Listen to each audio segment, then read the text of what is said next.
पहले बेटा हम मेन टॉपिक डिस्कस कर लेते हैं। जैसे सबसे मेन टॉपिक है इशू विद रिडम्पशन कंडीशन।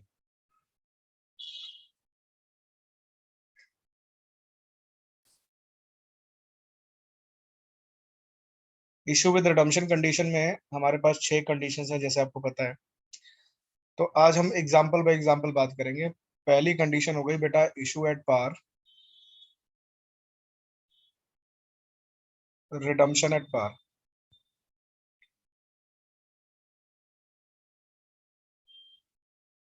पार पे इशू करके पार पे रिडीम करेंगे। कैसे करते हैं? चलो पहले एग्जांपल लिख लेते हैं, फिर करें। X limited issued 1010% debentures of 100 each at par,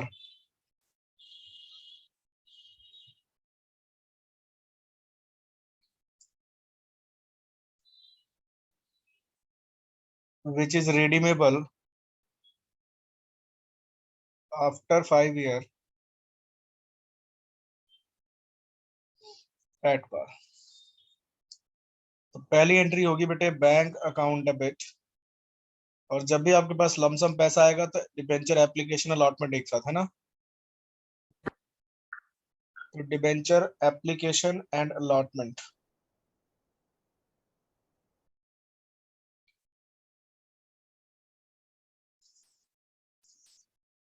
ठीक है बेटे। फिर debenture application and allotment account debit,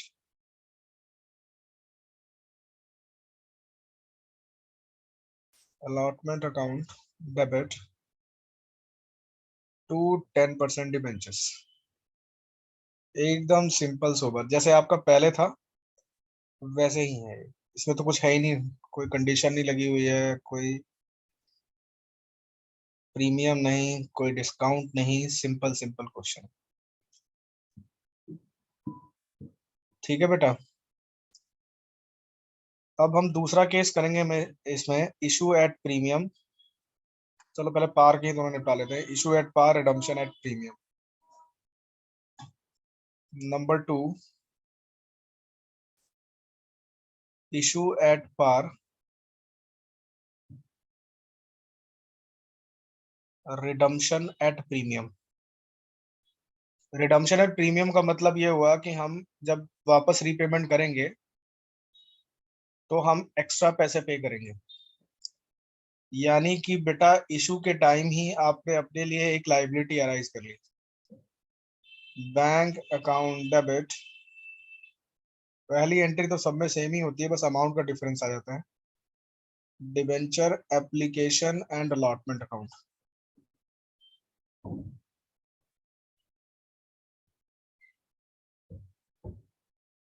ठीक है बेटे।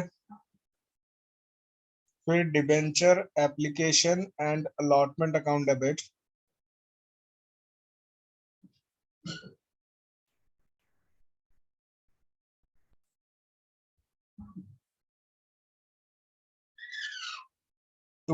10% डिबेंचर्स टू, अब लाइबिलिटी अराइज हुई है, उसका नाम है premium on redemption of debentures. क्या नाम है? Premium on redemption of debentures. अब इस लाइबिलिटी के अराइज होने की वजह से आपको बेटा लॉस हो गया, तो लिखोगे loss on issue of debentures.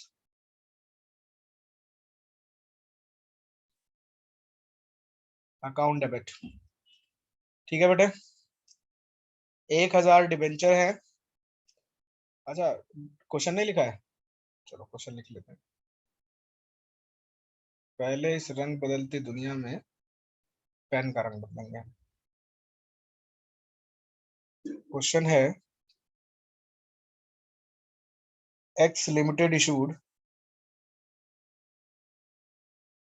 1010% debentures of 100 each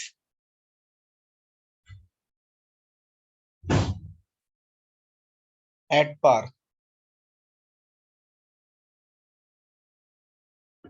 which is redeemable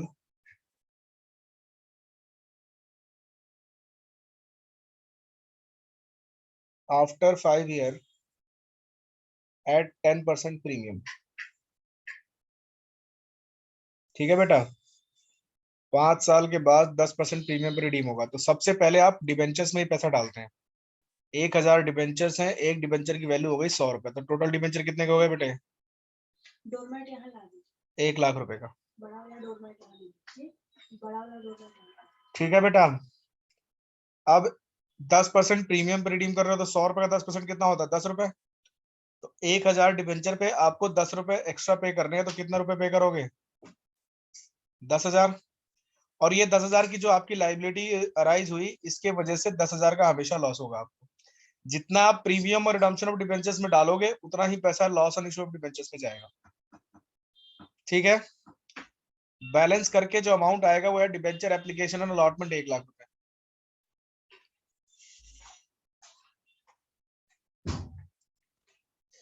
समझ गए? कोई दिक्कत? चलिए, ये तो पार था।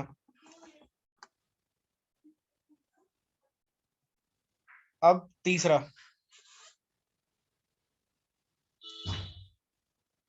इशू एट डिस्काउंट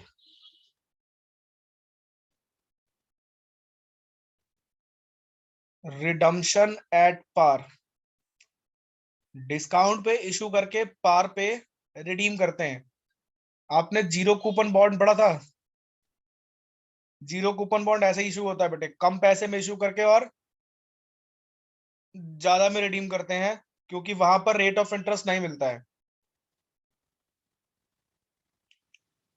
पहले एग्जांपल लिख लूं मैं। X limited issued 1,000 10% debentures of 100 each at discount of 10% या at 10% discount, which is redeemable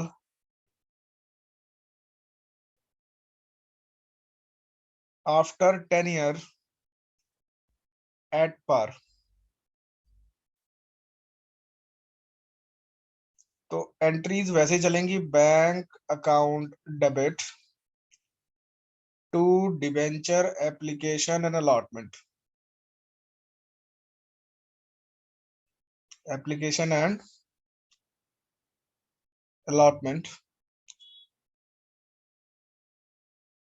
फिर debenture application and allotment account debit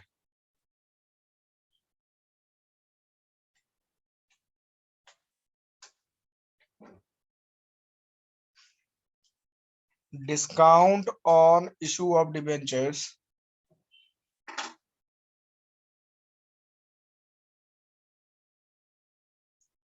to 10% debentures। वही 1,000 के डिबेंचर, 100 रुपए की कीमत, 1 लाख रुपए के डिबेंचर हो गए। कितना डिस्काउंट दे रहे हो बेटे? 10%, यानी कि 100 रुपए का 10% होता है 10 रुपए। तो 10,000 का अगर आपने डिस्काउंट दिया तो पैसे कितने मिलेंगे आपको? 90,000। इसीलिए मैं नीचे से भरता हूँ कि कैलकुलेशन हमारी थोड़ी सी आसान हो जाती है। कई बार हम लोग क्या करते हैं ना, कि हमें दिखाई देता है कि 100 रुपए के डिबेंचर, तो हम 100 से डिवाइड कर मल्टीप्लाई करके 1 लाख रुपए लिख देते हैं, और वो हम गलती कर बैठते हैं।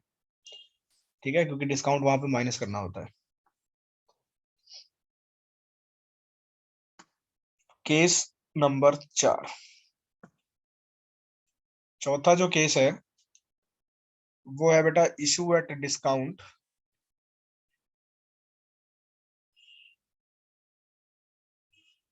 Redemption at premium.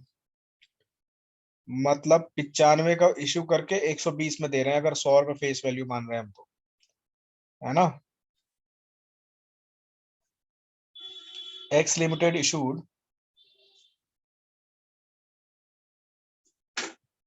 Debenture of ₹100 at 95,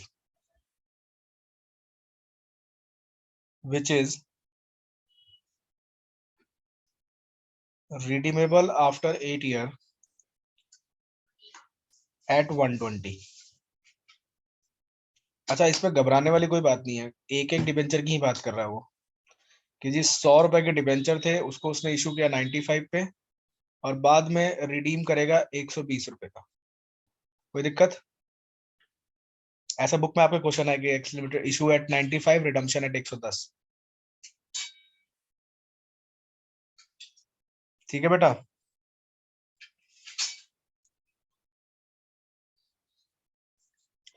चलो, तो एंट्री करेंगे bank account debit to debenture application and allotment.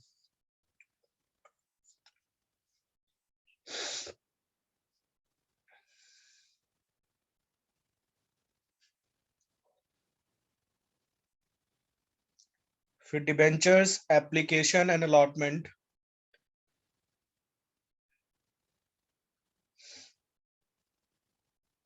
Account debit. अब डिस्काउंट में इशू किया तो डिस्काउंट तो लोगे ही, तो discount on issue of debentures account to 10% debentures, और साथ में आ गया बेटा premium on redemption of debentures.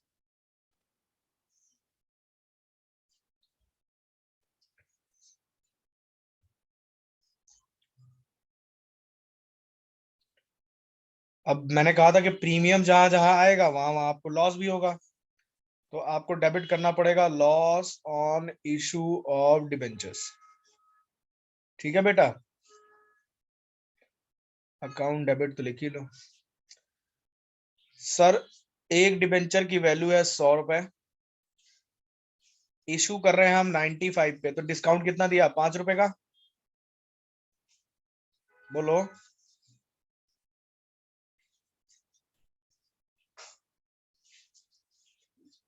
और रिडीम कर रहे हो 120 रुपए पे, तो प्रीमियम कितना हुआ? 20 रुपए का। और 20 रुपए का ही आपको लॉस होगा। बैलेंस करके ही आएगा 95, ऊपर भी जाएगा 95। किसी को कोई दिक्कत है इसमें? हाँ ना तो बोल दिया करो।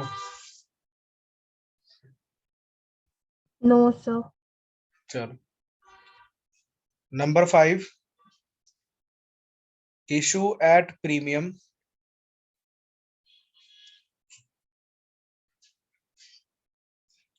रिडम्पशन एट पार, यानी कि X limited issued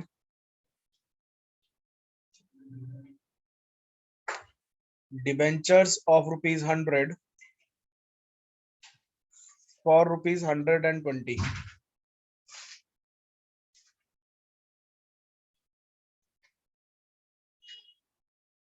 which is redeemable after 10 years at par। तो एंट्री करेंगे आप bank account debit to debenture application and allotment.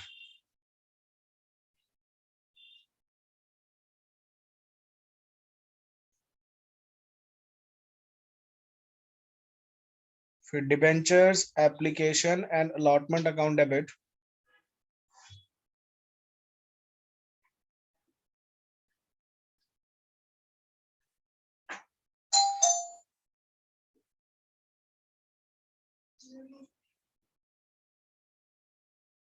To 10% debentures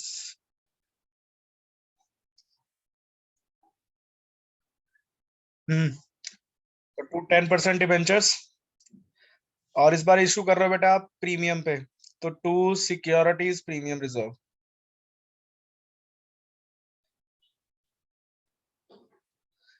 अगर रिडम्पशन के टाइम प्रीमियम है तो हम लिख रहे हैं premium on redemption of debenture, दिखाई दे रहा है।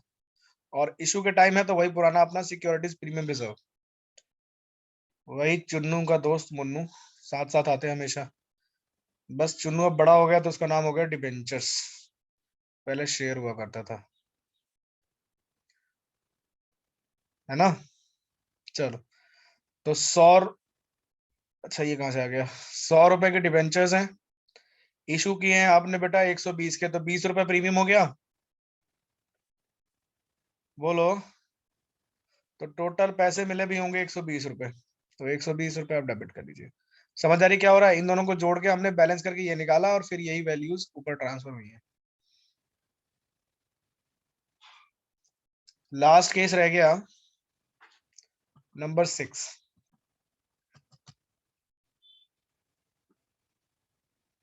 नंबर 6 क्या है, issue at premium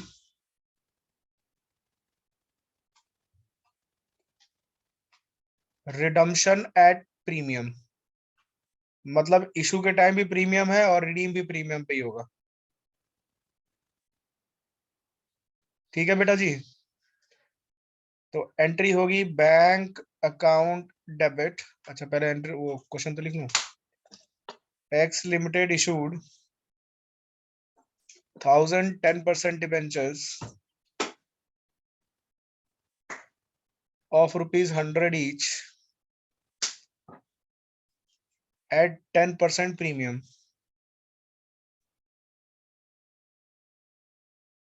which is redeemable after 10 years at 15% premium.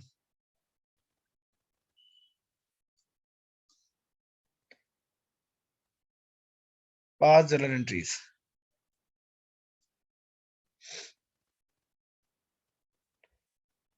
Entry करोगे bank account debit to debenture application and allotment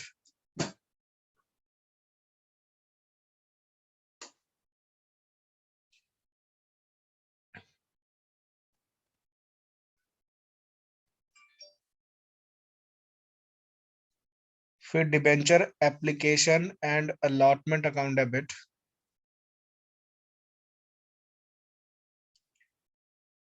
to 10% debentures to securities premium reserve. ये तो issue वाला हो गया, अब रिडम्पशन वाले को क्या लिखोगे, premium on redemption of debentures, तो to premium on redemption of debentures. और बेटा जी प्रीमियम होने की वजह से क्या होगा, बोलो सर, हमें हो जाएगा लॉस, तो loss on issue of debentures account debit. 1000 debentures हैं, वैल्यू है 100 रुपए की, तो टोटल डिबेंचर्स हो गए बेटे 1 लाख के। कोई दिक्कत है इसमें। अब क्वेश्चन कह रहा है सर 10 रुपए प्रीमियम पे, मतलब 10% प्रीमियम पे, तो 100 रुपए का 10% 10 रुपए, तो 1000 नहीं 10,000 रुपए का प्रीमियम हो गया। और 1000 डिबेंचर पे 15 रुपए आप वापस करोगे, क्योंकि 15% प्रीमियम है, तो 100 का 15% कितना होता है, 15 रुपए। तो यानी कि 15,000 आपने प्रॉमिस कर दिया वापस करने का, इसी वजह से आपको 15,000 रुपए का इशू के टाइम ही लॉस डिक्लेयर करना पड़ा। ठीक है बेटा, फिर से वही प्रूडेंस कंसेप्ट लगा हुआ है कि एंटिसिपेटेड लॉस हो गया ना, कि ये लॉस तो अब आपका होना ही होना है 15,000 रुपए का, तो हमने उसके लिए पहले से प्रोविजन बना के रख लिया, premium on redemption of debentures. ठीक है, लॉन्ग टर्म प्रोविजन। सब ले दे के जो बच रहा है बेटे, वो बच रहा है 1,10,000 रुपए डेबिट साइड पे, और वही ऊपर जाएंगे। वैसे भी अगर आपको पैसा मिलेगा तो par value plus premium amount इतना ही तो मिलता है, तो 100 रुपए के डिबेंचर 10 रुपए का प्रीमियम, टोटल हो गया 110, और 1,000 शेयर पे आपको पैसे मिले। उल्टा सीधा जैसे पढ़ो एक समान ही आंसर आएगा। ये 6 केसेस हो गए। अब इसमें एक डिबेंचर वाला केस था जिसमें हम अलग तरीके से एंट्री कर सकते थे, उसको भी करेंगे। फिलहाल हम आगे चलते हैं। ये जो बेटा लॉस हुआ है, इस लॉस को आप फिक्टिशियस एसेट्स कह सकते हो, प्रिलिमिनरी एक्सपेंसेस कह सकते हो। इसको हमें राइट ऑफ करना होता है इन द पर्टिकुलर ईयर, जिस ईयर में हमने उसको अराइज किया है। पहले क्या होता था कि इसको हम संभाल के रखते थे अपने बुक्स ऑफ अकाउंट में, तो कई सालों तक रहता था, थोड़ा थोड़ा करके राइट ऑफ करते रहते थे। इसलिए नाम रखा था हमने फिक्टिशियस एसेट्स की। एसेट तो है लेकिन एसेट नहीं है। लेकिन अब बेटा रूल बदल गया है, अब आपको इसको क्या करना पड़ेगा, राइट ऑफ करना पड़ेगा। तो हमारा दूसरा जो इंपॉर्टेंट टॉपिक है that is writing off loss on issue of debentures. Writing off loss और you can say discount on issue of debentures.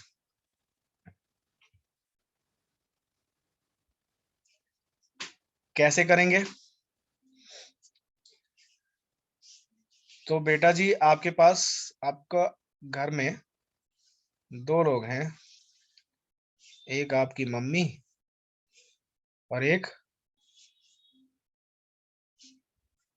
पिताजी, है ना? अब बताओ मम्मी अगर वर्किंग नहीं है तो मम्मी के पास कैसा पैसा पड़ा होगा? पापा की जेब से चुराया हुआ, यानी कि रिजर्व, है ना? और पापा के पास कौन सा होगा? कमा के लाए हैं ना, तो जो प्रॉफिट लॉस पड़ा हुआ वो। अब रिजर्व बेटा हमारे पास दो प्रकार के हैं जो हम यूज करेंगे यहाँ पर लॉस को राइट ऑफ करने के लिए। उसमें सबसे पहली प्रेफरेंसेस देंगे हम सिक्योरिटीज प्रीमियम रिजर्व की, ठीक है? और दूसरा प्रेफरेंस देंगे हम कैपिटल रिजर्व। मतलब मम्मी के पास जाएंगे, मम्मी से कहेंगे देखो देखो मम्मी लॉस हो गया, तो मम्मी कहेंगे रुक मैं देखती हूँ सिक्योरिटीज प्रीमियम रिजर्व में क्या कुछ पैसा पड़ा है, तो पहले इसका यूज करेंगे। अगर यहाँ पर भी नहीं होगा तो फिर कैपिटल रिजर्व का यूज करेंगे। अब जब मम्मी के हाथ खाली हो जाएंगे तो क्या करेंगी, बोलो? तब मम्मी जाएंगी पापा के पास। यानी कि तीसरा प्रेफरेंस हम किसको दे रहे हैं बेटे, प्रॉफिट एंड लॉस अकाउंट को। तो आप क्या करेंगे, जर्नल एंट्री करेंगे securities premium reserve account debit, reserve account debit, फिर कैपिटल रिजर्व अकाउंट डेबिट। और वहां से भी अगर बात नहीं बनती है तब हम जाएंगे surplus, that is statement in PNL. Surplus that is statement in profit and loss account debit to loss या discount on issue of debentures.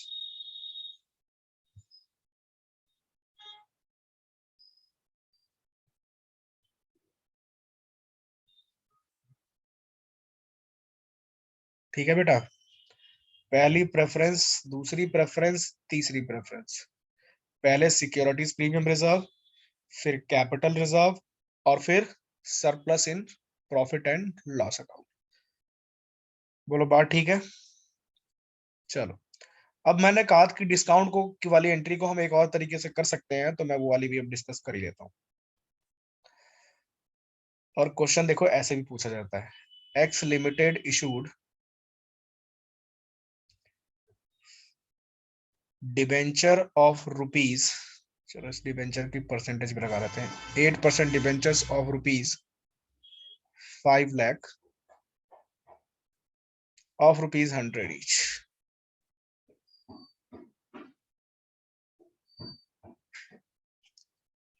issued at discount of 5%,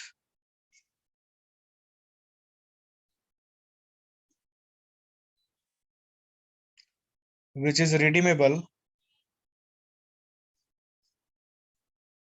at 15% premium.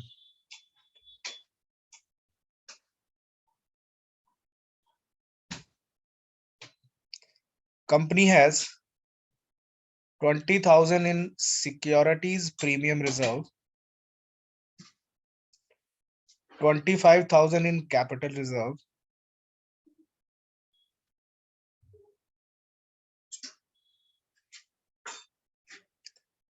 pass entries for issue of debentures and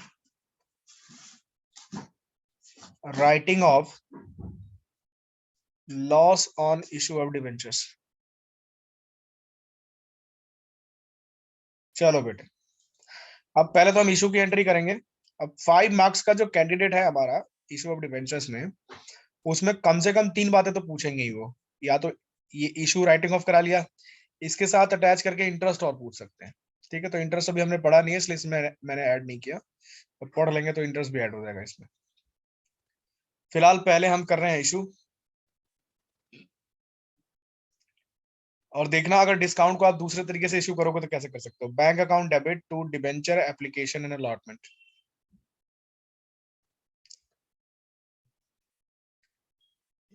application and allotment,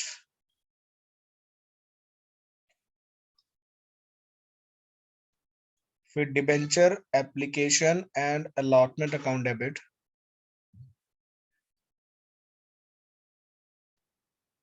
allotment account debit,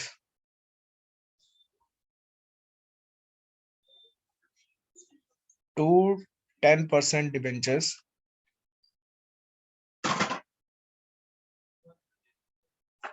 to premium on redemption of debentures।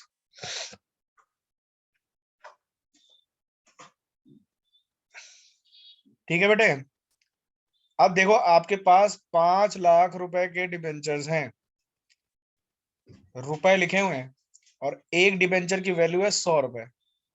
तो कितने debenture issue किए बेटे आपने? 5000। बात समझ में आई? अच्छा, कई बार केस स्टडीज बनाएगा क्वेश्चन, और केस स्टडी बना के कहेगा कि हमें, जैसे मान लो कि एक केस स्टडी बनाई, उसमें उसने कहा कि बहुत सारी कंपनीज हैं, बहुत सारे इन्वेस्टमेंट्स करने हैं हमें, और हमें कई इन्वेस्टमेंट्स के लिए, मतलब मान लो मुझे 10 शॉप खोलनी है, और पर शॉप मुझे 1 लाख रुपए की रिक्वायरमेंट है। तो बताइए टोटल पैसे कितनी रिक्वायरमेंट होगी? 1 लाख इंटू 10, 10 लाख रुपए। और उसको फिर face value plus securities premium reserve से डिवाइड करोगे तो आपको मिलेगा नंबर ऑफ डिबेंचर्स, कि आपको कितने नंबर ऑफ डिबेंचर्स इशू करने हैं। और अगर डिस्काउंट पे इशू करोगे तो फेस वैल्यू माइनस डिस्काउंट, तब आपके पास आएगा कि आप नंबर ऑफ डिबेंचर कितने इशू करने वाले हैं। खैर, हम जब केस स्टडीज डिस्कस करेंगे तो उसमें ये सब चीजें आ जाएंगी। तो अभी फिलहाल है आपका बेटा ये 5000 डिबेंचर 100 रुपए के, टोटल कितने हो गए? 5 लाख। और बेटा जी इसको आप 15% प्रीमियम पे रिडीम कर रहे हो, तो 5000 का 15 कितने हो गए? 75 रुपए, सॉरी 75,000। अब बेटा यहाँ पर ना हम दोनों चीजें नहीं लिखेंगे, पहले हम लिखा करते थे डिस्काउंट भी और लॉस भी। इस एंट्री के अंदर हम क्या करेंगे, दोनों को मर्ज कर देंगे, क्योंकि एक्चुअली दोनों तो है ही लॉस ही। तो हम दोनों को मिला के लिखेंगे loss on issue of debentures account debit. अब यहाँ पे पैसा कितना लोगे वो देखो, आपके पास 5000 डिबेंचर है, 5% प्रीमियम डिस्काउंट, 5% पे डिस्काउंट और 15% पे प्रीमियम, टोटल कितने हो गए? 20%। तो 20 रुपए का हो गया बेटा आपका लॉस। टोटल लॉस हो गया 1 लाख रुपए का। कितने का? 1 लाख का। तो 5,75,000 से 1 लाख रुपए निकाल दो, बताओ कितने बचे? 4,75,000। यही आएगा आपका bank account debit to debenture application account. ये तो हो गया इशू।